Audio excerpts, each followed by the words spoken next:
ഇലക്ഷൻ്റെ മാനേജിങ് എനിക്ക് വലിയ താല്പര്യമുള്ളൊരു കാര്യമാണെന്ന് അദ്ദേഹം പറയും. എന്നാൽ ഇതൊരു കൂട്ടായ പ്രവർത്തനമാണെന്ന് പറയും. എന്നിട്ട് പറയും ഇതിൻ്റെ തോൽവി വന്നാൽ ഞാൻ ആ ഉത്തരവാദിത്തം ഏറ്റെടുക്കും എന്ന് പറയും. സ്വാഭാവികമായിട്ടും വിജയം വന്നാലും അതിൻ്റെ വലിയ അവകാശം സതീശന് കിട്ടും. ആ അർത്ഥത്തിൽ സതീശനെ പ്ലേസ് ചെയ്ത് വളരെ കൃത്യമായിട്ട് മുന്നോട്ട് പോകുന്നു എന്ന് മാത്രവുമല്ല, ഈ പറയുന്ന പുതിയ തലമുറയുടെ ആഗ്രഹമുണ്ടല്ലോ, അവർ ഈ പുതിയ തലമുറ എന്ന് ഞാൻ പറയുന്നത് ഇപ്പോൾ രാഹുൽ മാങ്കൂട്ടത്തിലാണെങ്കിലും ഷാഫി പറമ്പിലാണെങ്കിലും അബിൻ വർക്കി ആണെങ്കിലും VT ബൽറാം ആണെങ്കിലും PC വിഷ്ണു ആണെങ്കിലും അവരൊക്കെ അടക്കമുള്ള ആ പുതിയ തലമുറ വിഭാഗം എന്ന് പറയുന്നത് 2026 തെരഞ്ഞെടുപ്പിനെ ലക്ഷ്യം വെച്ചുകൊണ്ട് മൂവ് ചെയ്യുന്നവരല്ല.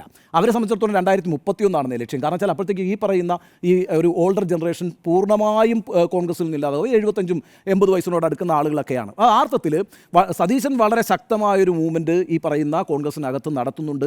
നല്ലൊരു ചേരിയെ സതീശൻ അവിടെ ഉണ്ടാക്കുകയും ചെയ്യുന്നുണ്ട്. അതുതന്നെയാണ് സതീശനെ വെട്ടണം എന്നുള്ള തീരുമാനത്തിലേക്ക് ഏതെങ്കിലും ഒരു അർത്ഥത്തിൽ ഇപ്പുറത്ത് നിൽക്കുന്ന ശശി തരൂരാണെങ്കിലും രമേശ് ചെന്നിത്തലയാണെങ്കിലും തിരുവഞ്ചൂർ രാധാകൃഷ്ണൻ എനിക്ക് തോന്നുന്നത് കുറച്ചൊക്കെ സതീശനോടൊപ്പം നിൽക്കുന്നു എന്നാണ് തോന്നുന്നത്. K മുരളീധരനാണെങ്കിലും ഒക്കെ ആ മൂവ്മെൻറ്റാണ് നടക്കുന്നത്.